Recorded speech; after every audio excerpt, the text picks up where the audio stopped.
Sí, sí estás afiliado, pero no tienes medicinas y no tienes dónde hacerte atender y no tienen cómo derivarte a ningún sitio porque ya no te aceptan. La salud, dice el 32 de la Constitución, es un derecho que garantiza el Estado. Estamos viendo lo de la gente de diálisis. Está viendo la gente que se están... El trabajo, dice el 33, es un derecho y un deber social y un derecho económico, fuente de realización personal y base de la economía. Hay empleo, 7 cada 10 ecuatorianos no tienen empleo. ¿Tiene el Estado la cara para decir, te meto preso cuando yo te he incumplido? Y te incremento las penas porque las penas sí existen, de una manera absolutamente desproporcionada. Se falló, no existe dosimetría. Pongo las penas que me da la regalada gana, porque eso creen que con eso soluciona la situación delincuencial. La situación delincuencial no se soluciona así. Tenemos una cantidad de gente que engrosa las filas permanentemente de los migrantes. Pues mientras tanto acá endurecemos las penas. Creemos que atacando a los efectos jamás se solucionan los problemas. Entonces, ¿dónde está el Estado que pueda decir, yo tengo la cara limpia, tengo una sociedad muy bien estructurada para poder decir, ahora sí puedo ya alegar de que tiene que haber una paz social en el Ecuador? El gobierno lanzó, primero lo reconoce el mismo Daniel Noboa en las declaraciones que hace al diario New Yorker, cuando dice que tenían que ganar el referéndum y que no podían dejar que se fugue Glass. Entonces, show, circo. Antes de eso, mandan el referéndum. Primero crean una ficción. Estamos en un conflicto armado interno. No hay conflicto armado interno. Hay crecimiento descomunal de la delincuencia, pero no es conflicto armado interno. Entonces van preparando el terreno para que la gente les apruebe lo que ellos quieren. Entonces, mandan la consulta, definen el tema de la consulta con el tema de Glass, y la gente pensó que eso era bien, cuando eso era un acto de absoluta irresponsabilidad frente a la comunidad internacional lo que se hizo. Y entonces tenemos unas preguntas que caen en la Asamblea Nacional para hacer unas preguntas que provocan que se manejen ciertas reformas en el Código Orgánico Integral Penal y ciertas reformas en la Ley de Extinción de Dominio. Entonces el presidente aprovecha el tema y manda un proyecto que no lo conoció el pueblo.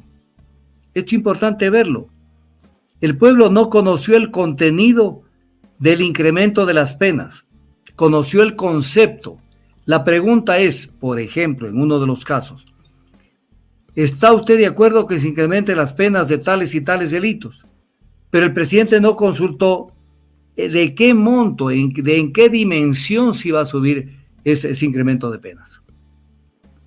Y entonces cuando manda el proyecto de ley reformatoria del Código Orgánico Integral Penal, ahí se aprovecha y manda un proyecto de ley en donde crea un pandemonio, incrementando las penas de una manera drástica en determinados delitos, pensando que con eso se va a solucionar la situación de inseguridad en el Ecuador, lo cual no es cierto. Jamás esto trae consigo ese tipo de situaciones. Entonces, manda esto y la Asamblea Nacional crea una comisión ocasional para que analice los proyectos de reformas al Código Orgánico Integral Penal y le aprueba lo que manda el presidente de manera sin toparle absolutamente nada.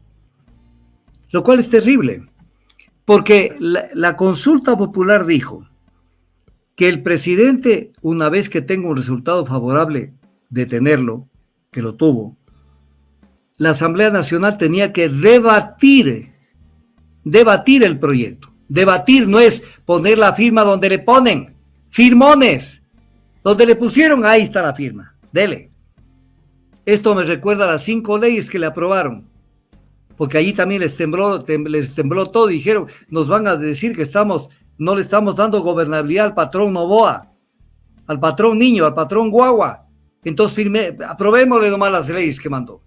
Y aquí también aprobemos nomás, porque nos van a decir que estamos a favor de la delincuencia, a favor de los delincuentes.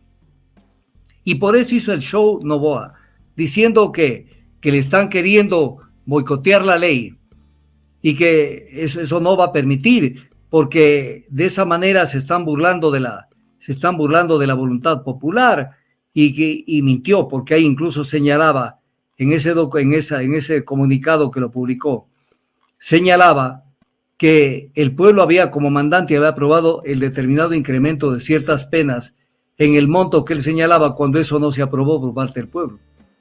El pueblo no aprobó ninguno de esos montos. Entonces, así lo manejaron al tema, y sorprendió a todo el mundo. Y lo más importante, asustó a los asambleístas que, yo no sé, están con un Parkinson permanente ya.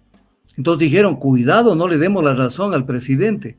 Tenemos que darle la razón en lo que pide. Nos vayan a decir que estamos a favor de la delincuencia y mejor aprobemos nomás las cosas como vinieron. Y entonces, de esta manera, pasaron las leyes como les dio la regalada gana al gobierno.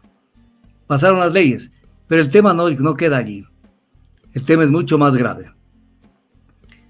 Esto, escuchen, ecuatorianos, esto es lo que se puede considerar un populismo punitivo.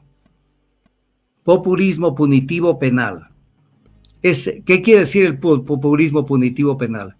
Es el uso electoralista del derecho penal con fines electorales. O sea, el populismo. Estoy cumpliéndote, pueblo ecuatoriano. No me estás cumpliendo. No me estás cumpliendo, porque te están haciendo ver como que existe una especie de guerra política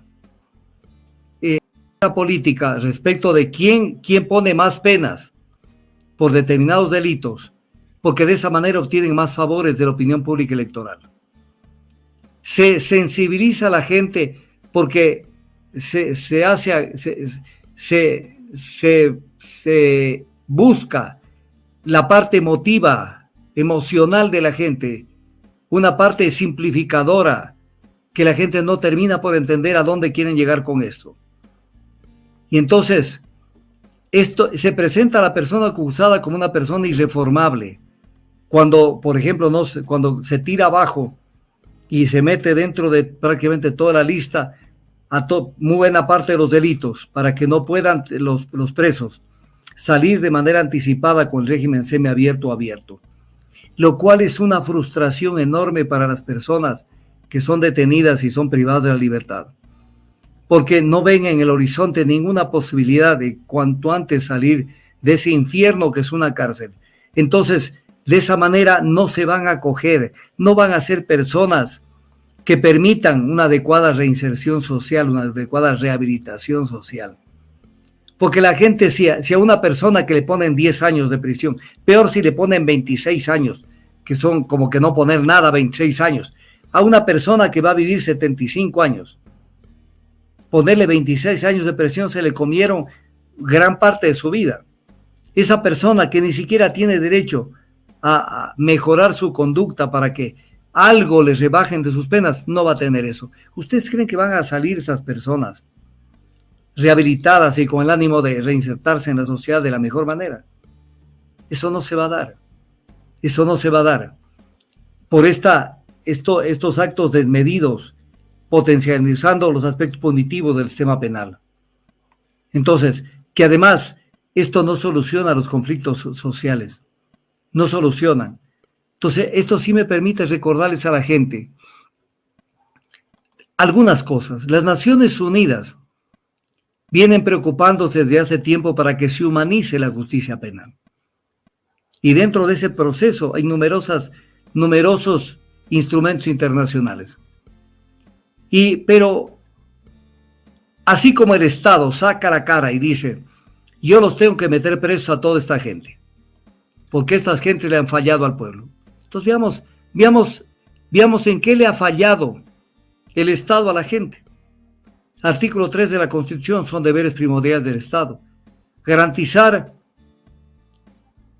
sin discriminación alguna el efectivo goce de los derechos establecidos en la Constitución y los instrumentos internacionales, en particular la educación, la salud, la alimentación, la seguridad social y el agua para sus habitantes. Planificar el desarrollo nacional, erradicar la pobreza, promover el desarrollo sustentable y la redistribución equitativa de los recursos y la riqueza para acceder al buen vivir. El artículo 66 de la Constitución dice: reconoce y garantiza a las personas el derecho a una vida digna que asegure la salud, alimentación, nutrición, agua potable, vivienda, saneamiento ambiental, educación, trabajo, empleo, descanso y ocio, cultura física, vestido, seguridad social y otros servicios sociales necesarios. ¿Tiene el Estado la cara para decir: te meto preso cuando yo te he incumplido y te incremento las penas, porque las penas sí existen, de una manera absolutamente desproporcionada?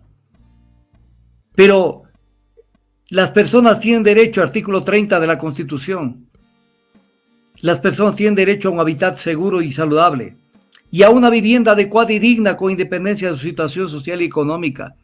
O sea, no importa lo que ganes, si tu situación social, tienes derecho a una vivienda económica adecuada y digna. ¿Por dónde aparece esa vivienda adecuada y digna? ¿Por dónde aparece? La salud, dice el 32 de la Constitución, es un derecho que garantiza el Estado. Estamos viendo lo de la gente de diálisis. Está viendo a la gente que se están muriendo. El trabajo, dice el 33, es un derecho y un deber social y un derecho económico, fuente de realización personal y base de la economía. Hay empleo, 7 cada 10 ecuatorianos no tienen empleo. Artículo 34 de la Constitución: el derecho a la seguridad social es un derecho irrenunciable. Sí estás afiliado, pero no tienes medicinas y no tienes dónde hacerte atender y no tienen cómo derivarte a ningún sitio porque ya no te aceptan.